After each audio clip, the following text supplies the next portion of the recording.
নন্দীগ্রামের শুভেন্দু অধিকারী এই মুহূর্তে আমরা সরাসরি সেই ছবি আপনাদের সামনে তুলে ধরছি। জনতা পার্টিকে যুক্ত করছে। বন্দে মাতরম, বন্দে মাতরম, ভারত মাতা কি বিজেপি জিন্দাবাদ। একটা বিষয় জিজ্ঞেস করবো, ভবানীপুর নিয়ে আজকে মমতা বন্দ্যোপাধ্যায় মিটিং করছেন, যে কার্যত কি এবার পায়ের তলার মাটি সরে গেল? ভয় পেয়েছেন, এটুকু বলতে পারবো। বাকি তো প্রার্থী উনি হয়েছেন, মিটিং করতে হবে, সময় দিতে হবে, বাইরে যাওয়া বন্ধ করতে হবে। আমার সঙ্গে কম্পিটিশন করতে গেলে ভোরে উঠতে হবে।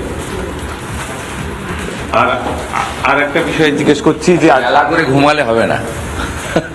আর একটা বিষয় জিজ্ঞেস করছি দাদা, ভাঙড়ে আবার বোমাবাজি, তুমুল বোমাবাজি চলছে, বরানগরে বিভৎস গন্ডগোল। কি রাজ্যে তো কেন্দ্রীয় বাহিনী মোতায়েন আছে, কি ওই মামলাটা এনআইএ নিয়ে নেওয়া উচিত। এনআইএ নিলে একদম জব্দ হবে। কলকাতা পুলিশ, পশ্চিমবঙ্গ পুলিশ যা মমতা পুলিশে পরিণত হয়েছে, এরা কিছু করবে না। উপরতলাগুলো চেঞ্জ করেছে ইলেকশন কমিশন, তাতে কোনো লাভ হবে না। অজয় নন্দন ডাইরেকশন দিচ্ছে, মানছে না। সিদ্ধিনাথ গুপ্তা ডাইরেকশন দিচ্ছে, মানছে না। অজয় রানাডে ডাইরেকশন দিচ্ছে, মানছে না। যতক্ষণ না আপনি ওসিআইসি লেভেল পরিবর্তন করতে পারছেন, ততক্ষণ এর সুফল ইলেকশন কমিশন পাবে না। আমরা তো বাস্তব গ্রাউন্ডে থাকি বলছি। এই হিমাংশু দা এখানে রাতে। দাদা শেষ একটা প্রশ্ন করব, সজল ঘোষের উপর যে আক্রমণ হলো, দফায় দফায় কালকে রাত অব্দি বরানগর উত্তপ্ত থাকলো, কেন্দ্রীয় বাহিনী মোতায়েন করতে চাইছে না কেন পুলিশ?